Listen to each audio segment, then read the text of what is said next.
물론 미션 유로 삼교회 모든 성도들에게 주님께서 함께 계시는 줄로 믿습니다. 우리가 지금 힘든 세상에서 사람 저 사람 또 만나고 또 이 일과 저 일과 또 부딪히면서 분주하게 살다 보면 우리 내 삶 속에 하나님이라는 분이 뒤로 밀려지고 점점 희미하게 되는 것을 경험하게 되는 것 같아요. 이제 미션 123 교회가 이곳에 온 지도 한 달 조금 넘어갔는데요.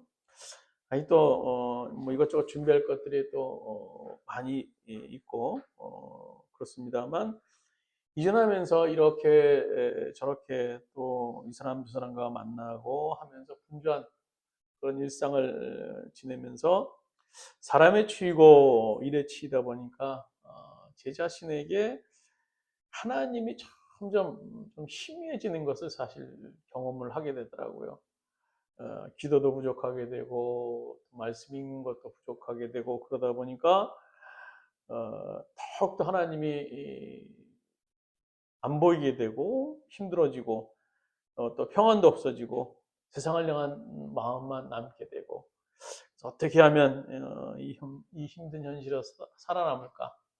어떻게 할까 하면서 발버둥 치는 것이 저의 실상이었습니다. 그러면서 옆에 계신 하나님이 점점 심해져서 하나님의 그 존재를 무시하게 되는 그런 상황에 있었습니다. 오늘 본문 우리가 역시 힘든 현실에서 예수님이 옆에 계셨지만 예수님을 볼 수 없었던 제자들의 얘기예요. 분명히 실상으로 예수님께서 옆에 계셨지만 그러나 그들은 어떤 과정을 통해서 결국 예수님을 이제 보게 되는 것을 볼 수 있습니다. 그래서 오늘 본문 사건은 시점 보면 예수님께서 이제 막 부활하시고 하루가 지날 때의 그런 얘기예요. 그래서 예수님의 부활의 현장을 목격했던 여인들이 제자들에게 예수님이 부활의 소식을 알리고 난 후에 벌어졌던 일이 엠마오의 두 제자 얘기입니다. 제자들에게 예수님의 그 죽으심 또 부활 사건이 연이어서 벌어졌어요. 그래서 오늘 엠마오로 향하던 이 두 제자는 예수님의 그 죽으심, 십자가의 죽으심 사건을 보고 그 길을 떠난 것으로 볼 수 있어요.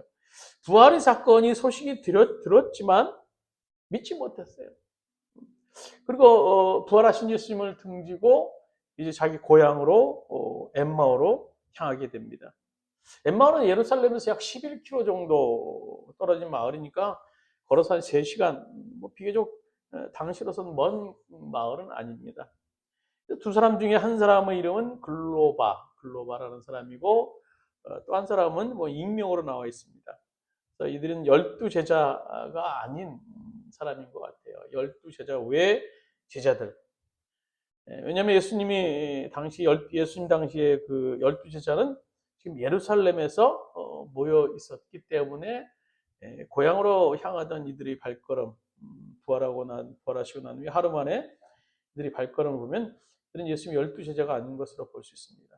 두 사람은 엠마오로 걸어가면서 최근에 예루살렘에서 벌어진 일들을 이야기하면서 깊은 절망감에 빠져 있었어요. 야, 우리가 뭐 한다고 예수를 따라다니다가 이게 무슨 꼴이냐?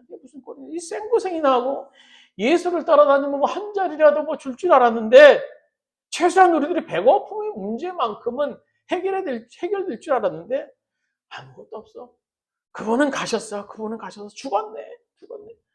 다시 살아났다고 소리가 들리는데 그게 뭐 말이나 되는 얘기야? 되는 얘기야. 그래서 이들은 지금 절망 속에 고향으로 향하게 됩니다. 이들이 뭐 때문에 다시 사신 예수님의 이야기를 듣고도 믿지 못했고 오늘 성경에 보시면 더 나아가서 예수님이 그 옆에 계셔서 대화를 나눴음에도 불구하고 예수님과 살아생전에 깊은 교감의 시간을 가졌음에도 불구하고 예수님이 옆에 계신 그 예수님을 지금 그들이 말씀하고 계시는 예수님을 알지 못했다라는 겁니다. 전혀 알지 못했어요. 이들이 예수님을 볼 수 없었던, 또 알지 못했던 이유가 뭘까요? 우리 역시 예수님이 옆에 우리 안에 성령님으로 오셨지만 우리가 볼 수 없는 경우가 있어요. 그 이유가 뭘까 하는 거예요. 첫 번째로는요, 영적인 눈이 가려졌다라고 기록합니다. 16절 말씀 보시면 우리 누가복음 24장 16절 말씀 같이 한번 읽도록 하겠습니다. 그들이 눈이 가리워져서 그인 줄 알아보지 못하거늘. 예수님은요, 부활하신 다음에 40일간 이 세상에 계시면서 제자들에게 11번 나타나셨어요. 그리고 오늘 본문에서 제자들의 네 번째 엠마오 도상에서 나타나신 사건인데요. 그래서 본문에 나오는 이 두 제자인 이 글로바와 또 한 제자는 예수님께 선발하셨던 70인 중 70문도 중에 두 사람이었습니다. 그래서 예수님의 특별한 사랑을 많이 받고 또 전도자로서 선택까지 받았던 이들이 지금 옆에 계시는 예수님을 볼 수 없었는데요. 그 이유를 16절은 그들이 눈이 가리워져서 그인 줄 알아보지 못했다라고 말씀해 주고 계세요. 영안이 열리지 않으면요, 예수님을 절대 볼 수 없습니다. 오늘 우리 안에 성전으로 와 계신 주님도 우리의 영안이 닫히면 절대 볼 수 없는 분이 바로 그분이에요. 그렇게 되면 우리가 사는 세상에서 우리가 할 수 있는 일은 뭡니까? 탄식분이에요. 탄식분. 그럴 수밖에 없는 것이, 보이는 것이 우리를 겹겹이 둘러싸고 있는 문제들을 보면요, 마치 엘리사가 머물고 있던 이 도단성을 둘러싼 아람 군대가 지금 깜깜하게 우리의 문제를 뒤덮고 있어요. 도단성에 빽빽히 둘러싼 무시무시한 아람 군대, 그 광경을 보고 두려워 떨었던 사환, 이 엘리사에게 말하죠. 내 주여, 우리가 어찌하오리까? 이제 우리는 영락없이 죽었습니다. 엘리사 선자여, 저 보세요, 저기 보세요. 저 도단성에 아람 군대들이 지금 아주 새까맣게 둘러치고 있습니다. 우리는 죽었습니다. 우리는 죽었습니다. 끝입니다. 그러나 우리가 알아야 될 것이 있어요. 그것은 뭔가 하면 허상이 무엇이고 실상이 무엇인가 거예요. 오늘 도단성에서 허상이 무엇이었습니까? 그들을 둘러싸고 있는 아람 군대였어요. 실상이 무엇입니까? 그 뒤에 더 많은 하나님의 군대가 아람 군대를 비롯한 도단성을 둘러싸고 있는 것을 볼 수 있는 것, 그것이 실상인 거예요. 그래서 우리가 실상이 무엇이고 허상이 무엇인가를 우리가 볼 수 있어야 돼요. 살다 보면 허상과 실상을 착각하기 쉬워요. 우리가 보이는 것, 가시적인 것, 실상이라고 한다면요, 사실 지금 엘리사 상황에서 도단성을 둘러싼 아람 군대, 당연히 놀랄 수밖에 없는 거예요. 놀라야지 당연한 겁니다. 지금 우리가 살고 있는 이 땅에서 일어나고 있는 일들도 그렇습니다. 현상만 보고 판단하면요, 캄캄해요, 캄캄해요. 감사할 게 무엇이겠습니까? 매일 두려워 떨어야 되죠. 우리 가정도 마찬가지고, 미션이 우리 이루서 함께도 마찬가지고, 지금 현상만 본다면 우린 두려워 떨 수밖에 없어요. 걱정할 수밖에 없어요. 매일 한숨만 쉴 수밖에 없습니다. 이런 가시적인 세계를 이용한 것이 누굽니까? 사단의 역사야, 사단의 역사. 사단의 장난과 속임수가 지금 온 세상 도처에 일어나고 있어요. 오늘날 마귀는요, 보이는 이 가시적인 세계를 이용해서 결국 우리를 낙심하게 하고, 좌절하게 하고, 오늘 걱정하게 하고, 그래서 결국 어떻게 합니까? 구원에 이르지 못하게 하도록 만드는 것이 사단의 사명이에요. 끊임없이 우리를 미혹하고 있습니다. 그러나 오늘 성경이 이 세상에 보이는 것에 대해서 말씀하고 있는 것을 볼 수 있어요. 우리 성경 고린도후서 4장 18절, 우리 주보에 있는 말씀 같이 한 목소리를 한번 읽도록 하겠습니다. 고린도후서 세번역 성경 4장 18절 말씀 같이 읽도록 하겠습니다. 우리는 보이는 것을 바라보는 것이 아니라 보이지 않는 것을 바라봅니다.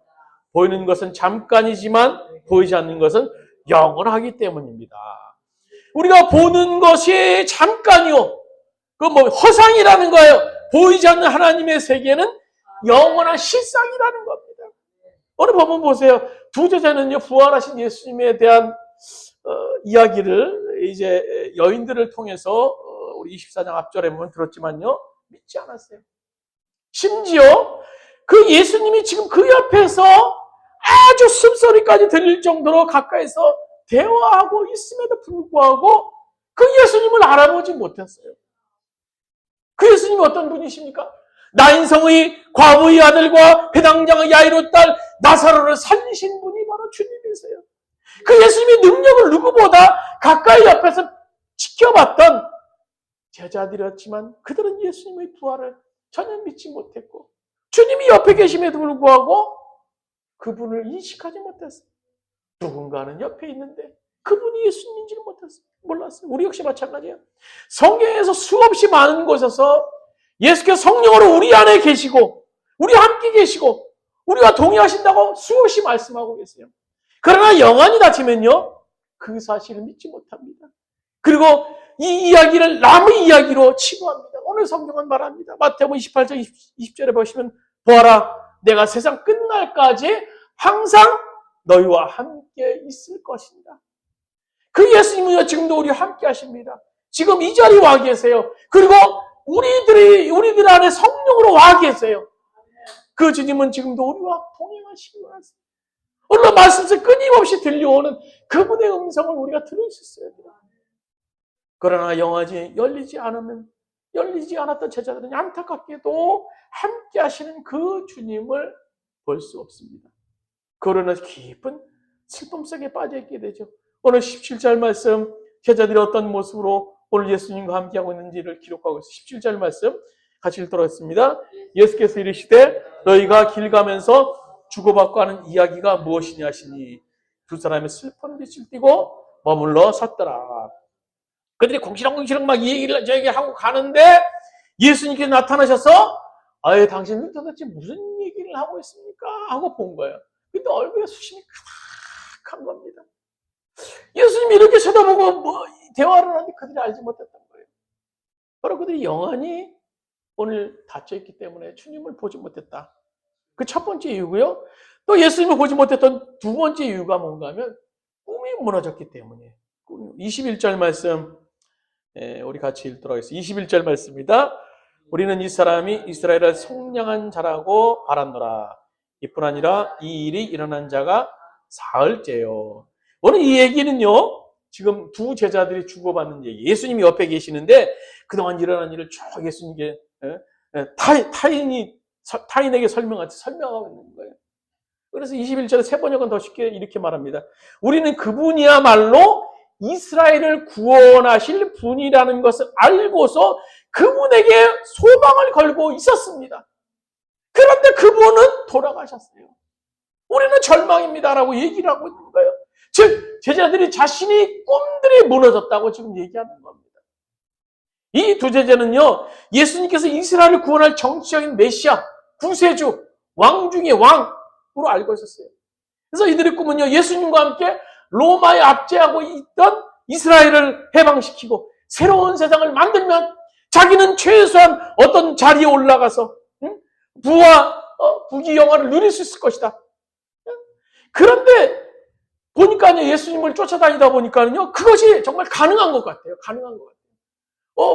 이런저런 막 이 사건 사고 막 치유도 하시고 또 오병이의 기적도 일으키시고 보니까 저분은 정말 유대인의 왕이시고 우리를 로마에 앞서서 회복시킬 왕이 충분하다라는 사실을 그들이 인식하게 됐던 겁니다.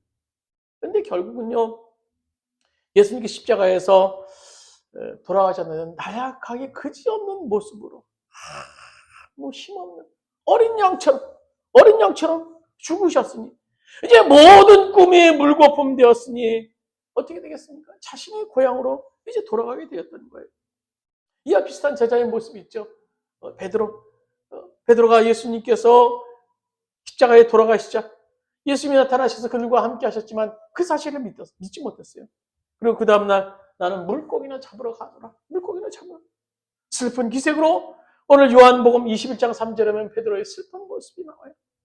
나는 물고기나 잡으러 가노라. 한때 베드로가 어떤 사람이었습니까? 그는요. 너는 이제부터 사람을 낚는 어부가 되라.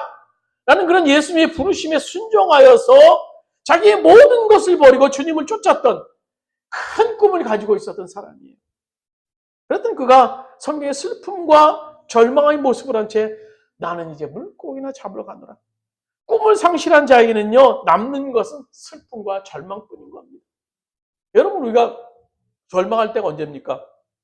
꿈을 상실할 때, 꿈을 상실할 때. 아니, 여기까지가 끝인가 봐, 여기까지 끝인가 봐. 내가 이 나이에 이제 뭘 하겠어? 이제 뭘 하겠어? 내가 뭐 이제 그냥 살면 되지, 살면 되지.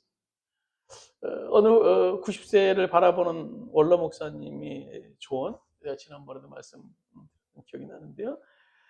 본인 인생을 살면서 가장 후회했던 것이 70세에 이제 교회를 은퇴하면서 원로 목사로 들어가면서 생각했던 것이 이제 하루하루 살다가 하늘나라 가면 되겠다 생각을 했던 때라고 말합니다.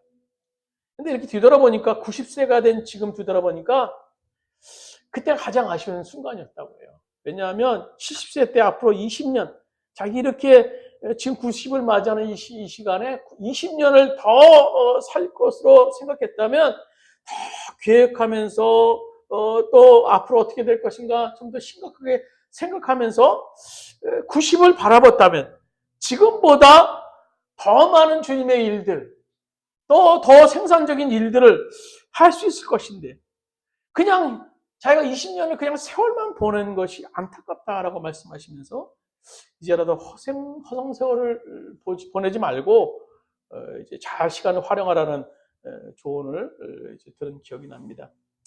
우리 자신에 대해서 꿈을 상실하면 절망하게 돼요. 또 우리 가정에서 자녀들을 바라보면서 절망적인 순간이 언제입니까? 그것은 바로 자녀들에게 더 이상 꿈이 없어 보일 때. 또 우리 교회를 바라볼 때 절망적인 때가 언제입니까? 더 이상 꿈이 없어 보일 때. 그냥 이대로 이 모습이 끝이라고 생각할 때. 여러분, 주께서 오늘 이 시대에 우리를 주님의 제자로 부르셨고, 주님의 자녀로 부르셨어요. 그렇다면 주님께서 우리 각자에게 어떤 꿈을 갖고 계시지 않을까요? 어떤 꿈? 분명히 한 사람 한 사람 이 땅에 부르시고 이 자리에 있게 하실 때는요, 우리 각자에게 주님께서 품으신 어떤 꿈이 분명히 저는 있을 것이라고 믿어요. 그 꿈이 있어요, 그 꿈. 주님께서 피 한 방울로 이곳에 미션 이루산 교회를 세우실 때는요, 그 교회를 향한 꿈이 있어요, 꿈. 그냥 덩그러니 교회를 세우신 것이 아니라고 생각합니다. 누가 보면 12장에 보시면요, 하다못해 참새 한 마리도 하나님 아버지 뜻 없이 떨어질 수 없다고 말씀하시는데 하나님의 형상을 따라 지음받은 우리를 이 땅에 보내시면서 그냥 보내셨겠는가 하는 거예요. 더욱이 우리 안에는요, 예수님의 생명이 있음을 성경은 말하고 있어요. 우리 가정에도요, 우리 자녀들을 보면서 예수님의 생명력을 볼 수 있어야 돼요. 앞으로 예수님의 생명으로 변화될 우리 자녀를 보면서 꿈을 가져야 됩니다.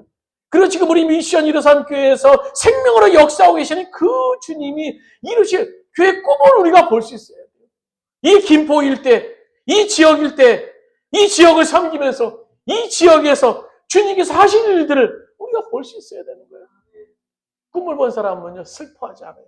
절망하지 않아요. 오늘 엠마를 향하는 두 제자의 슬픔의 연유는요, 예수님으로는 꿈을 상실했기 때문이에요. 나에게 더 이상 할 일이 없다. 나는 예수님이라는 꿈이 없다. 나는 그렇기 때문에 고향으로 돌아간다. 그래서 예수님을 그들이 볼 수 없었습니다. 그럼 이제 어떤 과정을 통해서 그들이 예수님을 볼 수 있게 되는가 하는 거예요. 두 가지 과정을 말씀해 주고 계세요. 그들은 첫 번째 예수님의 사랑을 깨닫게 됩니다.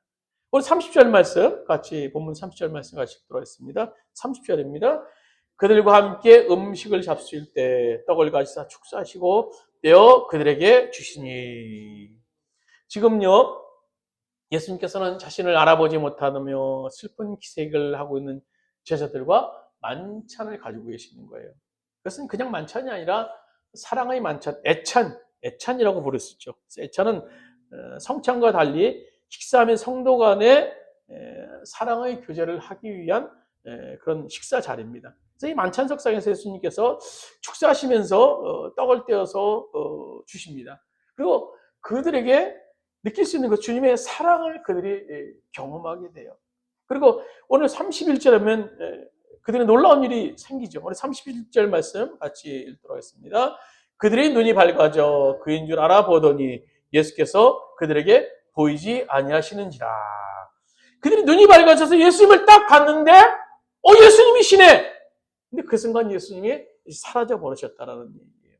어느 두 제자는요, 주님의 사랑을 경험한 후에 비로소 예수님을 보게 됩니다. 오늘 우리가 기억할 것은요, 그 꿈을 잃고 절망 속에 빠졌을 때, 그래서 이 주님이 안 보일 때, 여전히 주님은 우리를 사랑하세요. 여전히 사랑하세요. 여전히 사랑하세요. 왜냐하면 그분은 사랑이시기 때문이에요. 요한일서 4장 16절. 하나님은 사랑이시다. 요한일서 4장 16절. 사랑은 여기 있으니 하나님이 우리를 사랑하사 우리 죄를 속하기 위해서 화목 제물로 그 아들을 보내셨습니다. 기록하고 있습니다. 우리를 너무나 사랑하셔서 그 아들 예수 그리스도를 우리를 위해서 이 땅에 보내주셨어요. 단 한 가지, 우리를 사랑하셨기 때문이에요. 사랑하셔서 아들을 이 땅에 보냈어. 그 가진 고난을 당하셔서 죽게 만드셨어요. 조롱을 받으시면서. 예수님께서 그 길을 걸어가신 이유가 뭡니까? 우리를 사랑하시기 때문에. 그 사랑은 완전한 사랑입니다.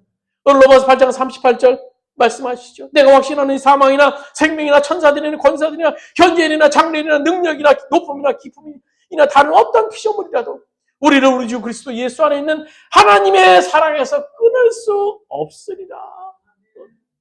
오늘 우리가 그 주님의 사랑을 붙잡을 수 있으면요, 주님을 볼 수 있어요. 그 십자가의 놀라운 은혜를 우리가 경험할 수 있다면요, 그 사랑을 경험할 수 있게 된다면요, 우리가 주님을 볼 수 있어요. 오늘 두 제자는 예수님의 사랑을 경험하게 됩니다. 주님이 나누시는 음식을 켜보면서, 또 주님이 그들을 바라보시는 눈빛을 보면서 주님에 대한 사랑을 회복하게 됩니다.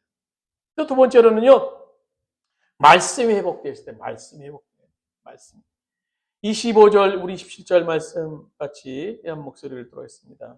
그리스도가 이런 고난을 받고 자기의 영광에 들어가야 할 것이냐 아니냐 하시고, 이에 모세와 모든 선자의 글로 시작하여 모든 성경에 쓴 바 자기에 관한 것을 자세히 설명하시니라.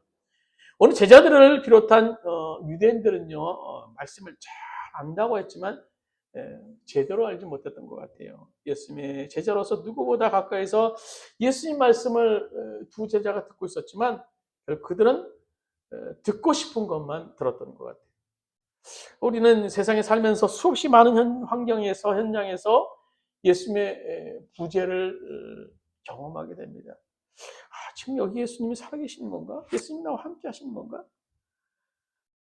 그 현장 속에서 우리가 예수님을 경험할 수 있는 길은 뭡니까? 말씀뿐이에요. 말씀뿐. 말씀밖에 없어요. 주님은 보이지 않아요. 현실은 캄캄한 절벽입니다. 그래도 말씀을 열어서 읽을 수 있지 않습니까? 말씀을 열어서 읽어야 돼요. 말씀을 열어서 읽을 때 놀라운 주님의 임재를 우리가 경험하게 됩니다. 놀라운 주님의 역사하심을 경험하게 돼요. 예수님께서 40일 금식 후에 광야에서 마귀 시험에서 승리할 수 있었던 비결이 뭡니까? 예수께서 말씀 시험을 받으실 때 3번씩이나 한결같이 이용하는 것이 기록되었을 때. 성경이 기록되었을 때 사람이 떡으로만 살 것이 아니에요. 성경이 기록되었을 때 주 너의 하나님을 시험하지 말라. 성경이 기록되었을 때 주 너의 하나님께 경배하라.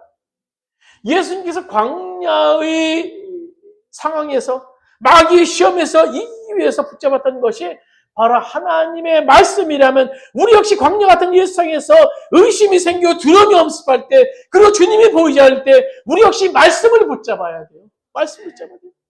말씀은 단순히 문자가 아닙니다. 문자가 아니에요. 그래서 성령의 역사하심이 그곳에 있는 겁니다. 오늘 예수님께서 제자들에게 말씀을 풀어 역사할 때 어떤 역사가 일어났습니까? 32절에 하면 그들이 서로 말하되 우리가 우리에게 말씀하시고 우리에게 성경을 풀어주실 때 우리 속에서 마음이 뜨겁지 아니하더냐. 말씀이 그들 가운데 오늘 역사하셨던 겁니다. 말씀이 그들 가운데 오늘 역사하셨던 것을 우리가 볼 수 있어요. 하나님 말씀은 놀라운 능력의 역사가 있습니다. 오늘 이브리서 4장 12절에 말합니다. 하나님의 말씀은 살아있고 활력이 있어 좌우의 어떤 날선 검보다 예리하여 혼과 영과 및 관절과 골수를 찔러 쪼개기까지 하며 또 마음의 생각과 뜻을 판단하신다라고 기록하고 있습니다. 주님이 어디 계시냐고 불평하지 마시고 말씀을 열어보시기 바랍니다. 말씀을 열어보세요. 그러면 놀라운 주님의 인도하심을 경험하게 될 것이고, 놀라운 주님의 함께하심을 통해서 우리가 마음속에 평안과 기쁨을 경험할 수 있게 될 것입니다. 말씀 마치도록 하겠습니다. 오늘 엠마로 향하던 제자들의 그 모습은요, 오늘 우리들의 모습이기도 해요. 그 모습 속에 우리들의 모습을 투영할 수 있어야 돼요. 주님의 영이 우리 안에 오셨지만 영안이 닫힌 우리는 그 주님을 보지 못합니다. 오늘 그 두 제자, 예수님께서 그렇게 옆에서 함께 하시고 동행하셨지만 그 주님을 보지 못했어요. 우리 마찬가지예요.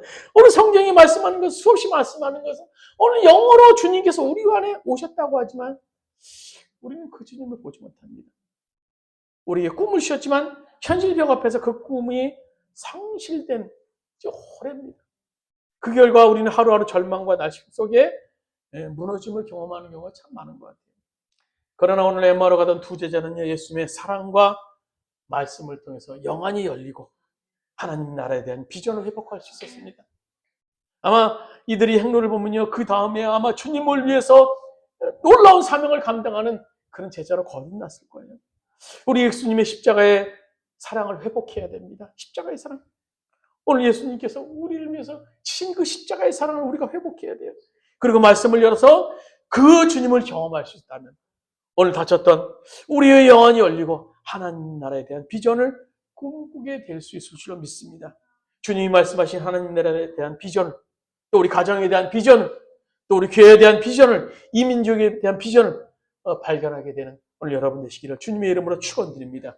잠시 기도드리시겠습니다. 주님, 오늘 엠마오로 가던 두 제자의 모습은 바로 세상에서 살고 있는 오늘 우리들의 모습인 줄 압니다. 주님의 현현이 그렇게 확실하게 옆에 있음에도 불구하고, 말씀하심에도 불구하고 그 주님을 알아보지 못했던 오늘 이 두 제자의 모습, 우리들의 모습입니다.